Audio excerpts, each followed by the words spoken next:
हरे कृष्णा। तो आज हम लोग आए हैं इस्कॉन एबिट्स मंदिर में, जो हैदराबाद में स्थित है और जो श्रील प्रभुपाद ने बनाया है। तो भारत में जो प्रभुपाद ने मंदिरों की स्थापना की, उसमें से ये एक मंदिर है। तो हम लोग बहुत सौभाग्यशाली हैं कि आज हमको मंदिर में आके राधा मदन मोहन जी का दर्शन करने को मिला। और आज हम लोग श्रील प्रभुपाद के एक डायरेक्ट शिष्य पूर्व भक्तिदास से जानने का प्रयास करेंगे इस मंदिर के बारे में, प्रभुपाद के बारे में और मंदिर की कुछ विशेषताओं के बारे में। और आइए सुनते हैं प्रभु जी ने क्या बोला। हरे कृष्णा। प्रभु जी, ये मंदिर कितने साल पुराना है और इसकी स्थापना प्रभुपाद ने की है, ऐसा मैंने सुना है। तो प्रभुपाद ने किस तरह से मंदिर की स्थापना की, उसके बारे में कुछ बताइए। हाँ, पर 1970 भाई तो 1975 से आ रहा हूँ इस मंदिर में, जब ये ऊपर का छत डाल रहे थे और पैसे की बहुत कमी रहती थी। उसमें बहुत सहायक किया बोले तो वासु घोष प्रभु थे, जो मेरे ख्याल से बड़ौदा में प्रेसिडेंट है। उन्होंने बाहर से मलेशिया उधर इधर जाके, दुबई उधर जाके कलेक्शन करके आते थे। और जब पैसे नहीं, इतना कलेक्शन नहीं रहता था इधर, कभी कभी उन्हें प्रभुपाद करने जाते थे, वहाँ से पैसा लेके आके यहाँ कंस्ट्रक्शन शुरू करते थे। कभी कभी पैसे नहीं रहने की वजह से काम थोड़ा ढीला हो जाता था।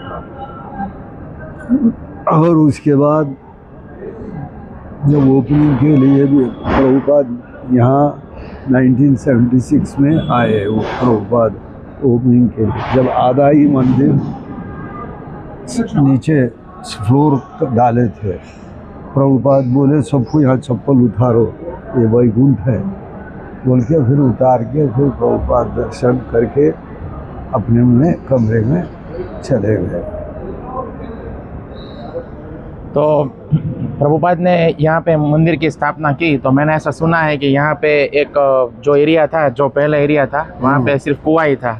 बाकी का आजू बाजू का एरिया जो था वो दान में फिर किसी व्यक्ति ने दिया और फिर प्रभुपाद ने ये बड़ा मंदिर। बुला रेड्डी ने दिया था प्रभुपाद को, वहाँ कुआं था। जो वो पिलर है ना मंदिर का, कोना पिलर, हाँ हाँ, वहाँ कुआं था। और उसमें क्या है, फिर वो कुएं में एक लारी सीमेंट डाले, तो बोलते फाउंडेशन डाले उसको। वो एक रेड्डी का नाम है, वो फ्री में उनको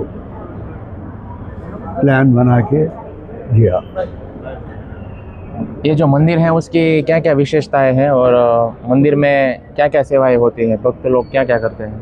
तो मंदिर में सुबह मंगल आरती होता है, उसके बाद फिर से 7 बजे श्रृंगार आरती होता है, फिर 7:30 बजे गुरु पूजा होता है, फिर 8 बजे भागवतम क्लास होता है। फिर दोपहर में जब इस टाइम हम लोग आधा घंटा कीर्तन करते थे, सुबह आधा घंटा कीर्तन करते थे, उसके बाद भागवतम क्लास होता था। और दोपहर में तो ऑर्डनरी पूजा होता है। फिर शाम में जो है फिर 6:30 को तुलसी आरती होता है, फिर 7 बजे भगवान का आरती होता है। और फिर क्लास, वो पहले क्लास रहता था, अब क्लास कोई नहीं ले रहे हैं, दूसरे लोग आके विश्व कीर्ति बोल के है, उन्होंने 10 मिनट बोलते हैं। या मंदिर का कोई विशेष चमत्कार या मंदिर का कोई ऐसी घटना जो आपको विशेषतः आप बताना चाहते हैं, जो मंदिर से जुड़ी हुई है और कोई विशेष घटना है? ऐसा तो विशेष घटना तो एक ही है कि जब पैसा नहीं है तो प्रभुपाद बोले हैं, जाओ तुम संकीर्तन करो, पैसा खुद ब खुद आ जाता है। संकीर्तन करने से पैसा आ जाता है, अगर पैसा नहीं है तो? नहीं है तो उन्होंने सीधा ये आंध्रा एरिया में गया, संकीर्तन उर्तन करके आए, जब कलेक्शन थोड़ा हो गया, उसके बाद फिर दुबई भी गए, मानसा स्वामी वे बनाए हैं जब उन प्रेसिडेंट थे, अब कोडक कैनाल में है उन्होंने। तो फिर दुबई को जाने के बाद वहाँ से कलेक्शन करके आए, फिर कंस्ट्रक्शन चलते रहा। ठीक है, धन्यवाद प्रभु जी। हरे कृष्ण। आपने जो कुछ भी बताया उसके लिए आपका बहुत बहुत धन्यवाद। और आपने डायरेक्ट प्रभुपाद के आप शिष्य हैं, हाँ, तो हाँ। हमको भी आशीर्वाद दीजिए कि हम भी प्रभुपाद के मिशन में ऐसे ही बने रहें और जीवन भर सेवा करें। भगवान से प्रार्थना करो कि माया से दूर रखो। भगवान की कृपा है तो ही पार हो सकते हैं। प्रभुपाद तो बता दिया है, 4 नियम पालन करो और 16 माला करो और भगवद गीता पढ़ो।